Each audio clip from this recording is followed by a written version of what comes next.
Hello everyone, welcome to Grammarly hacks by Kavita. आज के इस वीडियो में हम डिस्कस करेंगे टॉपिक ऑफ क्लॉजेस। ये टॉपिक काफ़ी ज़्यादा इंपॉर्टेंट रहता है आपके जेके एसएसबी के एग्जाम्स में। अगर आपने प्रीवियस पेपर्स देखे होंगे तो यहाँ से 1 और 2 क्वेश्चंस दिखते हैं हमें एग्जाम में।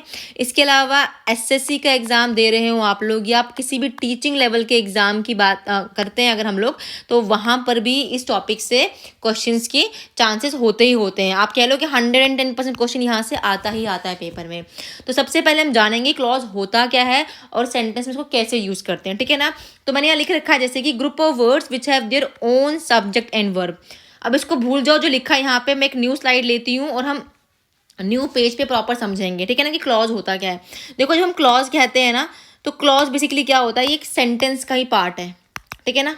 क्लॉज क्या है, सेंटेंस का ही पार्ट है। जैसे आपका सेंटेंस क्या होता है, सेंटेंस भी क्या होता है आपका, ग्रुप ऑफ वर्ड्स ही होता है। देखो मैंने लिख रखा है यहाँ पर भी ग्रुप ऑफ वर्ड्स ही है, जिसका बट क्या है, कंप्लीट सेंस है। आप कोई भी बात कह रहे हो, उसकी जब कंप्लीट सेंस निकल के आती है उसको आप सेंटेंस कहते हो, है ना। जैसे मैं कहूँ कि द बस वॉज लेट, बस क्या है, लेट है। तो अगर देखा जाएगा ये अलग अलग वर्ड जुड़े हैं फिर जाके एक सेंटेंस बना है। अगर मैं सिंपल लिख दूं बस, तो ये बस खुद में सिर्फ एक वर्ड है, ये खुद में एक वर्ड है, ये खुद में एक सेंटेंस नहीं है, ठीक है ना। लेकिन जब ये बस पूरा सेंटेंस में गया तो इस सेंटेंस का पूरा एक मीनिंग निकल के आया, उसी को हम कहते हैं क्या, सेंटेंस कहते हैं। और सेंटेंस की खास बात क्या होती है कि सेंटेंस का बिगिनिंग लेटर जो होता है हमेशा कैपिटल होता है। जैसे द का टी कैपिटल है और एंड में फुल स्टॉप लगता ही लगता है, ठीक है ना।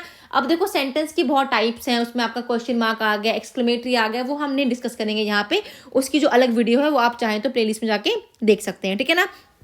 फिलहाल क्या कहा मैंने कि सेंटेंस का ही पार्ट क्या होता है, क्लॉज। क्यों? क्योंकि क्लॉज के पास भी क्या है, क्लॉज भी क्या होता है, ग्रुप ऑफ वर्ड से बना होता है। लेकिन क्लॉज की खास बात क्या है कि क्लॉज के पास खुद का सब्जेक्ट प्लस वर्ब, सब्जेक्ट और वर्ब होता है, ठीक है ना। सब्जेक्ट क्या होता है हमारे सेंटेंस में, सब्जेक्ट हमारा नाउन या प्रनाउन होता है, ठीक है ना।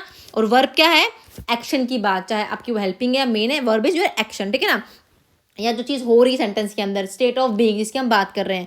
अब देखो एग्जांपल लिखी है मैंने, आई ईट चॉकलेट्स। मैं क्या खा रही हूँ, मैंने क्या खाया, चॉकलेट्स खाया। तो ये आई क्या है, सब्जेक्ट है। ईट क्या है, कोई एक्शन हुआ है खाने का, तो वर्ब है। तो देखो ये सेंटेंस है पूरा का पूरा और साथ में क्या सब्जेक्ट और वर्ब दिख रहा है ना हमें यहाँ पे साथ ही में। तो ये हमारा क्या है, क्लॉज है। या द बस वॉज लेट, यहाँ पर भी क्या दिख रहा है आपको, द बस सब्जेक्ट है आपका, वॉज वर्ब है, तो ये भी खुद में एक क्या है, क्लॉज है। सेम टाइम पे द डॉग बार्क्ड, ये जो डॉग है, इस द डॉग ये हमारा सब्जेक्ट है और जो बाकी पार्ट बचा हमारा ये क्या, ये बार्किंग होना, बार्क्ड होना, दैट इज योर वर्ब। तो ये क्या हमारा एक प्रॉपर क्लॉज है, ठीक है ना। वहीं अगर मैं इसको ऐसे लिखती, मान लीजिए इसको अगर मैं लिखती, इफ आई कम हियर, देखो ये भी तो एक सेंटेंस का ही पार्ट है देखा जाए। इफ आई कम है, डिफरेंट डिफरेंट वर्ड जुड़े हैं यहाँ पे, लेकिन खुद में ये कंप्लीट सेंस दे रहा है हमें, ये खुद में हमें कंप्लीट सेंस नहीं दे रहा है। क्यों नहीं दे रहा है, क्योंकि यहाँ पे स्टार्ट किससे हुआ, इफ से, किसी कंडीशन से स्टार्ट किया इस चीज़ को मैंने, ठीक है ना। यहाँ पे कंडीशन लग रही है तो इसका मतलब क्या है, इसको अपनी बात कहने के लिए किसी फर्दर पार्ट की ज़रूरत होगी, और जब वो इसको पार्ट मिल जाएगा तो जाके हमें कंप्लीट सेंस निकल के आएगी, ठीक है ना। अब देखो अगर यहाँ देखा जाए ना, इफ़ आई कम हियर, यहाँ पर भी तो आई सब्जेक्ट है, वर्ब है कि नहीं है, लेकिन खुद में ये कंप्लीट सेंटेंस नहीं है। तो कहने का मतलब क्या है मेरा, कि जो क्लॉज होता है ना हमारा, याद रखना चीज़ को, जो क्लॉज होता है ये कभी कभार कंप्लीट सेंस देता भी है और कभी कभार नहीं भी देता है, ठीक है ना, इस चीज़ को ध्यान रखना। लेकिन सेंटेंस का क्या मतलब होता है, सेंटेंस हमें हमेशा कंप्लीट सेंस देता है। क्लॉज क्या करता है, कभी कभार कंप्लीट सेंस हमें प्रोवाइड करता है, कभी कभार नहीं करता। जैसे इफ़ आई कम हियर लिख रही हूँ तो ये क्लॉज है। क्यों क्लॉज है, क्योंकि इसके पास खुद का सब्जेक्ट और वर्ब है, ठीक है ना। वहीं मैं इसको अगर लिखूंगी, इफ आई कम हियर, अगर तो मैं यहाँ I comma you will help me, तुम मेरी मदद करोगे। अब इस सेंटेंस को देखो, इफ आई कम हियर को कंप्लीट करने के लिए कॉमा के बाद मैंने एक पार्ट लगाया, यू विल हेल्प मी, तुम मेरी मदद करोगे, है ना। तो अब जाके इस पूरे की पूरे सेंटेंस की एक प्रॉपर क्या बनी, एक अहमियत बनी हमारे सामने, ठीक है ना। और देखा जाए तो इसके पास भी खुद का सब्जेक्ट वर्ब है, इसके पास भी खुद का सब्जेक्ट वर्ब है। तो है क्या हमारा, ये हमारा क्लॉज है, ठीक है ना। तो इसका मतलब क्या है, क्लॉज ही क्या है हमारा, क्लॉज से ही हमारा सेंटेंस से ही हमारा क्लॉज बनता है, ठीक है ना। ये चीज़ का ध्यान रखना आप लोग। तो वही यहाँ लिखा था मैंने, आई होप बेसिक समझ आ गया होगा। अब देखो सेंटेंस भी वही चीज़ है जो मैंने क्लॉज का, आपको ग्रुप ऑफ वर्ड्स है जिसका खुद का कंप्लीट सेंस होता है। जैसे दे प्लेड हॉकी, वो हॉकी खेल रहे हैं, शी इज स्माइलिंग, वो स्माइल कर रही है। अब देखो एक वर्ड लिखा है मैंने, फ्रेज। ये जो फ्रेज हुआ, ये जो क्लॉज हुआ, ये दोनों ही सेंटेंस का पार्ट है। अब फर्क क्या है दोनों में? फिर अगर क्लॉज और फ्रेज सेम है तो अंतर कहाँ पे है? डिफरेंस यही है कि इसके पास खुद का सब्जेक्ट वर्ब नहीं होता है, does not have subject and verb. Clause के पास क्या मैंने कहा क्लॉज के पास क्या है? सब्जेक्ट वर्ब है। वहीं अगर फ्रेज का कोई पूछेगा तो फ्रेज के पास क्या है? No subject verb, no subject verb, ठीक है ना। आपने देखे होंगे ना एग्जाम में हमें फ्रेजल वर्ब्स आती हैं बहुत सारी, जैसे हम कहते हैं कॉल ऑफ कह लिया हमने, ये क्या फ्रेजल वर्ब है, तो इसके पास सब्जेक्ट वर्ब थोड़ी है अपना कोई भी, ठीक है ना। यहाँ पे एग्जांपल देखो, ऑन द टेबल लिखा है मैंने, क्या ऑन द टेबल है? क्या कोई सब्जेक्ट वर्ब है यहाँ पे? नहीं है ना। लेकिन अगर मैं इसके आगे लगा दूं ऑन द टेबल के, अगर मैं आगे सेंटेंस में कुछ लिख दूं आगे, तो क्या होगा? कंप्लीट बात हमें निकल के मिलेगी, है ना। This book is on the table, या माई फ्रेंड है, इसको मैं लिख दूं कि John is my best friend. अब इस बेस्ट फ्रेंड की क्या है? अहमियत बन गई माई बेस्ट फ्रेंड की, क्योंकि मैंने इसके आगे जॉन लगा दिया, ठीक है ना। तो सिंपल सी बात क्या है कि जो फ्रेज होते हैं इनके पास खुद का सब्जेक्ट वर्ब नहीं होता एक चीज़, और ये खुद में कंप्लीट सेंस हमें नहीं देते हैं। लेकिन क्लॉज के पास क्या होता है? खुद का सब्जेक्ट वर्ब भी होता है, और ये खुद में कभी कभार कंप्लीट सेंस देते हैं और कभी कभार नहीं देते हैं। ये होगा difference between sentence, clause and phrase. अब हमने बात सिर्फ करनी है किसकी? क्लॉज की अपनी, ठीक है ना। अब देखो मैंने कह दिया क्लॉज के पास क्या खुद का सब्जेक्ट वर्ब है, लेकिन एग्जाम में मैंने ये क्यों बताया आपको बार बार सब्जेक्ट वर्ब, क्योंकि आपको पहचानना भी तो आना चाहिए ना। एग्जाम में क्वेश्चन कभी नहीं आएगा कि व्हाट इज क्लॉज, डिफाइन का क्वेश्चन नहीं आएगा, लेकिन हाँ क्वेश्चन में सब्जेक्ट वर्ब ढूंढना जरूर हमें दिखना चाहिए, ठीक है ना। अब देखो टाइप्स की अगर हम बात करें, दो तरह के क्लॉज होते हैं हमारे सामने, एक को हम कहते हैं प्रिंसिपल क्लॉज, एक को कहते हैं हम सब ऑर्डिनेट क्लॉज। अब स्कूल में भी आपने देखा होगा प्रिंसिपल होता है, प्रिंसिपल कौन होता है? स्कूल का हेड होता है, मतलब डिसीजन सारे उसके खुद के होते हैं ना, वो डिसीजन ले लेता है स्कूल के, टीचर्स को लेके हो गए, बच्चों के लेके हो गए, वो टीचर प्रिंसिपल क्या है? वो डिसाइड कर लेता है। तो इसका मतलब क्या है? प्रिंसिपल खुद में कैसी बॉडी है? प्रिंसिपल खुद में इंडिपेंडेंट बॉडी है। तो एक हम जो हमारा प्रिंसिपल क्लॉज है ना, उसको हम क्या कहते हैं? उसको हम इंडिपेंडेंट क्लॉज भी कहते हैं, ठीक है ना। मतलब जिसको किसी की सहायता जरूरत की नीड नहीं है। वहीं दूसरा लिखा है मैंने सब ऑर्डिनेट क्लॉज, मतलब ऐसी चीज जो प्रिंसिपल पर डिपेंड है। मान लो अब एग्जांपल और टीचर की, स्कूल में टीचर क्या है? वो प्रिंसिपल के हिसाब से काम करते हैं स्कूल का, मतलब वो डिपेंडेंट है किसी के ऊपर। अगर वो डिपेंडेंट है तो क्लॉज कैसा हो गया? ये क्लॉज बन गया हमारा डिपेंडेंट क्लॉज, ठीक है ना। तो क्लॉज की दो टाइप है, क्या क्या? प्रिंसिपल जिसको कहते हैं इंडिपेंडेंट क्लॉज, और एक है सबऑर्डिनेट जिसको कहते हैं हम डिपेंडेंट क्लॉज, ठीक है ना। अब इनमें डिफरेंस समझना आपको जरूरी है। देखो प्रिंसिपल मतलब मेन है ना, हेड है ना, तो इसको आप बोलो मेन क्लॉज भी बोल सकते हो आप लोग, या हेड क्लॉज बोल लो, या आप इसको इंडिपेंडेंट बोल लो। अब मतलब क्या है इसका? कि इसके पास खुद का सब्जेक्ट वर्ब होगा, क्योंकि क्लॉज है तो क्लॉज की डिफिनेशन ही क्या है? कि उसके पास खुद का सब्जेक्ट वर्ब होगा। इसके अलावा it can make complete sense, ये खुद से अपनी कंप्लीट सेंस बना लेता है इटसेल्फ, ठीक है ना, क्योंकि ये इंडिपेंडेंट है, इसको जरूरत नहीं है, तो ये जो बात कहेगा वो कंप्लीट ही होगी अपने से, ठीक है ना। वहीं मैं अगर बात करूँ सब ऑर्डिनेट क्लॉज की, तो क्या है? ये है डिपेंडेंट, बट ऐसा तो नहीं कि इसके पास सब्जेक्ट वर्ब नहीं होगा, इसके पास भी खुद का सब्जेक्ट वर्ब होगा ही होगा। लेकिन ये खुद में क्या है? नॉट मीनिंगफुल है, ये खुद से मीनिंगफुल नहीं है। इसको अपने साथ इस प्रिंसिपल की जरूरत पड़ती है अपनी बात को कहने के लिए, मनवाने के लिए, ठीक है ना। जैसे कि एग्जाम्पल लेते हैं हम छोटी सी, जो मैंने पीछे एग्जाम्पल ली थी हम वही कंटिन्यू करते हैं। एग्जाम्पल क्या लिखी थी मैंने? एग्जाम्पल लिखी थी कुछ, चलो नहीं याद है कोई बात नहीं, दोबारा लिख लेते हैं। एग्जाम्पल एक नई ले लेते हैं। If I come here comma you will help मी, अगर तो मैं आया तो मेरी मदद करनी पड़ेगी। देखो अब ये इफ़ आई कम हियर, अगर तो मैं आया, अगर सिर्फ आप इतने से ही पार्ट को देखोगे ना, ये खुद में क्या इनकम्प्लीट है ना। इसको ज़रूरत है अगले पार्ट की अपनी बात को मनवाने के लिए। लेकिन वहीं देखो यू विल हेल्प मी, ये खुद में कंप्लीट स्टेटमेंट है। क्यों? सब्जेक्ट भी है, वर्ब भी, और उसका सेंस भी निकल के आ रहा है, मीनिंग भी है कि तुम मेरी मदद करोगे, है ना। इसको इस वाले पार्ट की ज़रूरत नहीं है ना। तो ये जिसको ज़रूरत नहीं है वो हमारा प्रिंसिपल हो गया, मतलब एक ऐसा क्लॉज है हमारा, ये हमारा इंडिपेंडेंट क्लॉज है। वहीं इफ़ आई कम हियर, यहाँ तो पहले कंडीशन लगी ना, इफ़ अगर तो ऐसा हुआ, तो ये खुद में कैसा डिपेंडेंट है। तो आई होप आपको एग्जाम्पल समझ आ गया होगा, ठीक है ना। डिफिकल्ट कुछ नहीं है।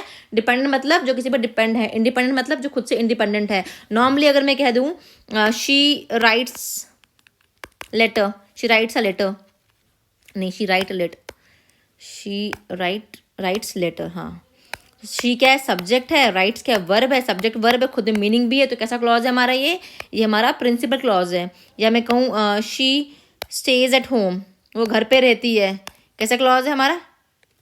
खुद में इंडिपेंडेंट क्लॉज है हमारा, ठीक है ना। वही मैं कह दूँ इफ़ यू आर फ्री, क्या फ्री? हमें नहीं पता ना क्या फ्री, जब तक ना मैं कोई अगला पार्ट बनाऊँ इसके आगे, तो ये खुद में कैसा है, इनकम्प्लीट है, तो खुद में कैसा क्लॉज है हमारा, ये डिपेंडेंट है। आई थिंक ये चीज़ आपको अच्छे से दिमाग में बैठ गई होगी, ठीक है ना। अब एग्जाम में जो क्वेश्चन आता है ना, वो आता है हमारा क्लॉज की भी सब टाइप से आता है, और वो सब टाइप की किसके अंडर आती हैं, वो हमारी इस कैटेगरी में आती हैं, किसमें, सब ऑर्डिनेट क्लॉज। क्यों, क्योंकि ये खुद में कैसा है, ये डिपेंडेंट है। तो जो चीज़ डिपेंडेंट होगी ना, उसको ही आगे फर्दर एग्जैजरेट किया हुआ है ग्रामर में, ठीक है ना। उसी की 3 टाइप दी हुई हैं आपके सामने, नाउन क्लॉज, एडजेक्टिव क्लॉज और एडवर्ब क्लॉज, और एग्जाम में यहीं से क्वेश्चन बनता है, ठीक है ना। कहाँ से, नाउन, एडजेक्टिव और एडवर्ब क्लॉज, ठीक है ना। अब देखते हैं कैसे। पहले लिखा है मैंने यहाँ पे नाउन क्लॉज, नाउन है, नाम से पहचानो, नाउन नेमिंग वर्ड है, तो मतलब नाउन को ढूंढना है, लेकिन किस में ढूंढना है, क्लॉज में देखना है हमें, ठीक है ना। तो एक नाउन क्लॉज क्या होता है, एक नाउन क्लॉज जो है ना, वो कैसा क्लॉज है, वो डिपेंडेंट क्लॉज है। क्यों, क्योंकि उसको चाहिए अपने आगे वाले पार्ट को ढूंढना है हमें सेंटेंस में उसको, ठीक है ना। That works like a noun in a sentence, जो सेंटेंस के अंदर नाउन का काम कर रहा होता है। और किसी भी क्लॉज को, चाहे वो नाउन हो, एडजेक्टिव हो, एडवर्ब होगा ना, जब भी एग्जाम में क्वेश्चन आएगा तो उसको आपको ब्रोक करके पढ़ना पड़ेगा, डिवाइड करके, तोड़ के, सेंटेंस को पॉज देके, ब्रेक करके आपको पढ़ना पड़ेगा, ठीक है, सेंटेंस को, या पॉज ले लेके, तब जाके आपके आंसर्स निकल आएंगे, ठीक है ना। अब देखो, जो नाउन क्लॉज होता है ना, वो कैसा क्लॉज है हमारा, डिपेंडेंट है, जो काम करता है नाउन का सेंटेंस। अब कैसे करता है, वो मेन इशू रहेगा हमारा, है ना। अब देखो यहाँ पे एग्जाम्पल लिखी है मैंने, I read what I want to read, मेरे को वो पढ़ना है जो मैं चाहती हूँ पढ़ना। अब एग्जाम में हमें पूछा जाता है, एक यही स्टेटमेंट मान लो एग्जाम में लिख के दी होगी आपको, और आपको 4 ऑप्शन दिए होंगे नीचे, एक लिखा होगा नाउन क्लॉज, एक लिखा होगा आपको एडजेक्टिव क्लॉज, और साथ ही में लिख दिया होगा आपको क्या, एडवर्ब क्लॉज। आपको पता करना है कौन सा क्लॉज है इस स्टेटमेंट के थ्रू, ठीक है ना।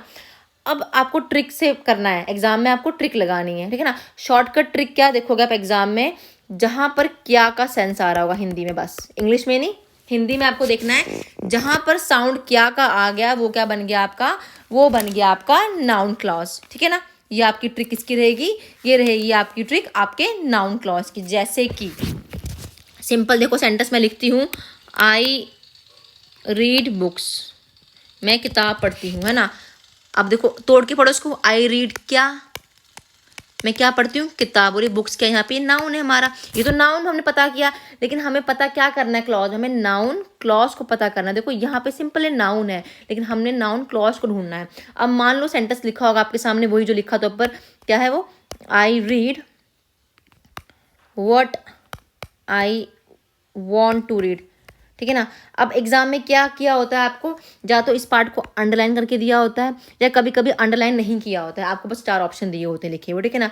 अब देखो आपको एक चीज़ ध्यान रखनी है कि कनेक्टर्स यहाँ पे काफ़ी ज़्यादा इंपॉर्टेंट रोल प्ले करते हैं, किसमें, इस आपके क्लॉज टॉपिक में। कनेक्टर्स बोल लो या कंजक्शंस बोल लो, ठीक है, जैसे वर्ट लगाया हुआ है मैंने, और ये बहुत सारी कंजक्शंस आपकी जो होती हैं, वो सारी यहाँ पे काफ़ी ज़्यादा रोल प्ले करती हैं। अब देखो यहाँ पर कैसे पहचानोगे आप, यहाँ आपको देखना है, I read what I want to read है सेंटेंस, तो आई रीड क्या, आपको अगर क्या क्या आंसर आ रहा है ना, तो वो आपका क्या होगा, अगला पार्ट वो आपका नाउन क्लॉज में होगा। आई होप समझ आ गया होगा, बेसिक है, दिक्कत वाला कुछ नहीं है इसमें, ठीक है ना। वहीं सेकंड लिखा हुआ example, she said that she was busy, उसने कहा कि वो बिजी थी। शी सेड क्या, उसने क्या कहा उसने, कि वो बिजी, तो क्या का आंसर निकल गया ना हमें, कि शी वॉज बिजी, तो यहाँ पर क्या है, नाउन क्लॉज है। वहीं लिखा है मैंने, I know what you know, मैं वो जानती हूँ जो तुम जानते हो। आई नो क्या का सेंस आ रहा है आपका इसके बाद, तो इसके वाले आगे वाला पार्ट पूरा का पूरा क्या है, नाउन क्लॉज है। आई होप समझ आ गया होगा। सिंपल देखो, मैं फिर समझा देती हूँ एक बार, यहाँ पे जब भी पूछा जाएगा नाउन क्लॉज आपको एग्जाम में, तो आपको सिर्फ क्या से उसका आंसर दे देना है, और आपको सेंटेंस को तोड़ के पढ़ना है, ब्रेक करके पढ़ना है। जैसे कि I know what you know, मैं जानती हूँ जो तुम जानते हो, तो बस आपको तोड़ना है, आई नो, ये एक अलग पार्ट, ये कनेक्टर से आगे वाला अलग पार्ट है हमारा। आई नो क्या का सेंस आ रहा है ना यहाँ पे, जब क्या का जवाब आ रहा है, तो इसका मतलब ये कौन सा क्लॉज है आपका, नॉन क्लॉज है। आपको ऑप्शन में एडजेक्टिव भी दिया होगा, एडवर्ब भी दिया होगा, नन ऑफ द अबव भी दिया होगा, ठीक है ना, तो आपको ध्यान रखना है। आई होप क्लियर हो गया होगा। नेक्स्ट है आपका एडजेक्टिव क्लॉज। अब एडजेक्टिव जैसे आपका नाउन क्लॉज था ना, वैसे एडजेक्टिव क्या है, ये भी क्या है, डिपेंडेंट क्लॉज ही है, जो हमें सेंटेंस में वर्क करता है किसकी तरह, एडजेक्टिव की तरह वर्क करता है सेंटेंस के अंदर। बस यही इतनी सी बात है ना। अब एडजेक्टिव क्लॉज को कहीं कहीं ना लिखा होता है रिलेटिव क्लॉज की तरह भी, आप एडजेक्टिव बोल लो इसको बुक्स में दिया होगा रिलेटिव क्लॉज। तो कहते हैं ऐसा कि जो रिलेटिव प्रोनाउन है हमारे ना, वो सारे इस कैटेगरी में आते हैं। क्या कहा मैंने, जो रिलेटिव प्रोनाउंस है हमारे वो सारे के सारे हमारे एडजेक्टिव क्लॉज की कैटेगरी में आते हैं। आपको पता है कि रिलेटिव प्रोनाउन कौन से हैं आपके पास, हु हो गया, हुज हो गया, हुम हो गया, है ना, या विच हो गया, दैट हो गया। ये पहचानने का तरीका है, अगर एग्जाम में क्वेश्चन आएगा ये पहचानने का तरीका। और हु, हुज, हुम आपको पता है लिविंग के साथ यूज करते हो, वहीं विच दैट जो है आप यूज करते हो नॉन लिविंग के साथ, और दैट को आप बोथ में लगाते हो। इसको आप प्रोनाउन में देखोगे अच्छे से टॉपिक में, ठीक है ना। या रिलेटिव क्लॉज बोल लो, या इसको रिलेटिव एडवर्ब्स में भी देखा जाता है। Relative adverbs, words like where, when, why. लेकिन ये ट्रिक काम नहीं करती है। क्यों नहीं करती? क्योंकि दैट जो है ना एडजेक्टिव क्लॉज का काम भी करता है, कभी कभार दैट जो है हमारा नाउन क्लॉज का काम भी करता है, या वर्ड कह लो हमारा। तो इस हिसाब से आप पहचान नहीं पाओगे, ठीक है ना। सिर्फ मैंने समझाना था कि एडजेक्टिव को हम क्या कहते हैं, रिलेटिव क्लॉज कहते हैं। लेकिन एडजेक्टिव क्लॉज की ट्रिक अलग है। जब भी एडजेक्टिव क्लॉज का आएगा तो आपको ध्यान रखना है, एग्जाम में एडजेक्टिव के लिए क्या वर्ड यूज करोगे आप लोग, एडजेक्टिव के लिए आप यूज करोगे कौन। ट्रिक क्या रहेगी आपकी, कौन। बस इतने से वर्ड से आपका काम एग्जाम में बन जाना चाहिए, ठीक है ना। अब कैसे, एग्जाम्पल को देखो, लिखा है Ram who is a good boy pledge cricket with me. अच्छा पहले इसको भूल जाओ, मैं एक सिंपल सा एग्जाम्पल लिखती हूँ आपके सामने। मैं कहती हूँ Ram is a good boy. अगर आपको कहा जाए पहचानो एडजेक्टिव, तो आप बता सकते हो ना ये सेंटेंस में राम क्या सब्जेक्ट है, वही बॉय था, ये खुद में कॉमन नाउन है, और कॉमन नाउन की विशेषता बताने वाले वर्ड जो गुड है या अच्छा जो है, ये वर्ड हमारा एडजेक्टिव है। एडजेक्टिव पहचान लिया, लेकिन एग्जाम में क्वेश्चन आएगा एडजेक्टिव क्लॉज से, जैसे कि यहाँ लिखा है Ram who is a good boy pledge cricket with me. अब कैसे बोला कि राम जो कि अच्छा लड़का था वो क्रिकेट प्ले करता है।